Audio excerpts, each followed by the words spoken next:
السلام علیکم. ګرانو کتونکو، نن موږ راغلي یو کالج کالونۍ ته.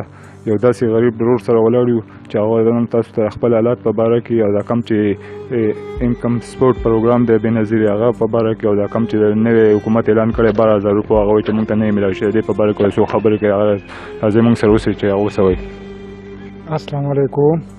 زما نوم سید رحمان دی او کالج کالونۍ کې دغه کېږو او ما تا ته دا خبره وکړه د بېنظیره سپین پروګرام لکه مالدار خلک علي او غریب چې دی که نه هغه په ځای پاتې کېږي او خلکو پکې وروره موټر والې راکوزېږي هغه علي او غریب داسې دی لکه نه دي میلاو شوي. څو پیرې لکه د معذور زوی سره لاړم او کور والا مې بوتله په خپله لاړم لکه په سړک کې ولاړم معذوره زوی مې هم ګرځو او سهار تللی م په ماښام راغلی م او ما ته نه دي میلاو شوي. وایي دا دی چې لکه ته صبر کوه دا چې بېنظیره سیس پروګرام چې دی که نه لکه دې پیسې مونږ 2-3 پیرې که 4 پیرې مونږ لاړو او وروره مونږ ته نه میلی. نو دغه خبره ده چې وایي ته بیا راشه او دې ته صبر کوه چې په دې وخت کې مونږ له دې را نه کړي که نه بیا پرې مونږ وروسته څه کوو. حالت خراب دی لکه په کورونو کې هم څه نشته. زما بخت کرم نوم دی دلته کې اوسېږو سوات کې. نو حکومت چې دا 12,000 روپۍ دا تاسو ته میلاو شوي دي نه دي میلاو شوي جي مونږ دې دپاره شناختي کارډ میسیج ولېږلې کله وایي تاسو جانچ پڑتال کوو او کله وایي مونږ به تاسو ته ووایو نو بیا به راشئ میسیج را دغه جواب راکوي مونږ ته پیسې نه میلاوي. هېڅ هم نشته دغه هېڅ څه دغه نه چې اوس داسې یو چې بلکل دا واړه بچي دي او ډېر لکه ګډوډي وي. الله پاک دې را باندې خپل رحم وکړي. نور دا بچي دي واړه دا او هېڅ لار نه جوړېږي. دغه دیاړیانې مې کولې چې هغه هم بندې دي. دیاړیانو والا چل هم اوس خیرات ته جوړ شوی دی چې دیاړۍ له لاړ شو یو موټر ته سوال کوي او موږ له سره راکوي او بل ته سوال کوي موږ له سره راکوي. څوک 100 راکوي څوک 50 راکوي په هغې ګزاره کوي. نور هېڅ لار نه جوړېږي.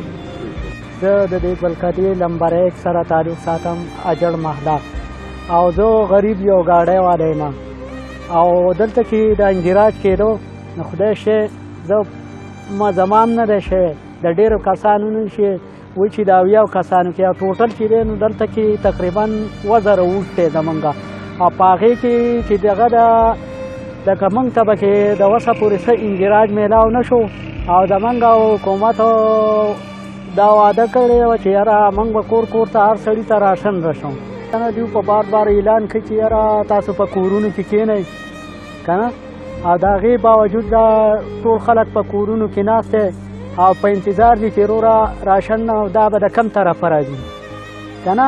موږ تاسو په مخه په ټي وي باندې په هر څه باندې په مخه دا امدادونه را روان دي او قوم په تمه دی چې یاره موږ ته به رئیس راکړي.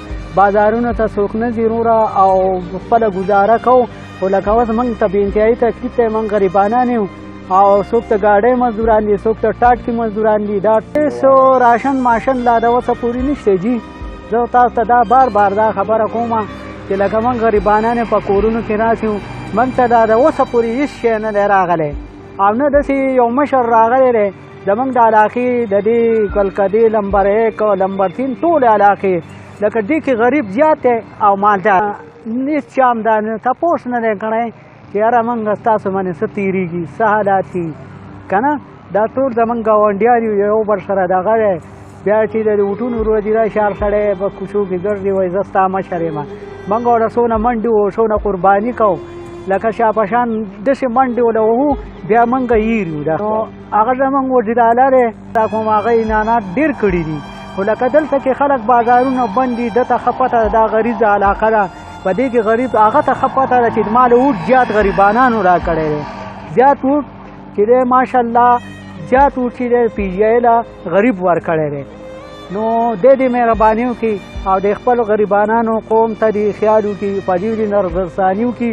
بل دا کمې پیسو اعلان چې شوی دی که نه دا پیسې دې په داسې دغه وشي چې لکه چې تکلیف چاته میلاو نه شي منډو تړلو ته او دې ته څوک محتاجه نه شي که نه. نو په داسې دغه دې وکړي په داسې انداز باندې چې خلکو ته کور کور ته دا پیسې میلاو شي نو خلک به ده ته دوام کوي چې یاره زموږ د علاقې وزیر اعلی او هغه زموږ لپاره ډېر دغه وکړو خو دوی ووایي چې عالم کې دا به ډېر وخه دي. نو دا یوازې په دې پیسو نه کې پکار ده چې دا کم څه کم هر کور ته 30,000 روپۍ ورکړی نو ایله به یې پرې د 2 میاشتو ګزاره شوې وه.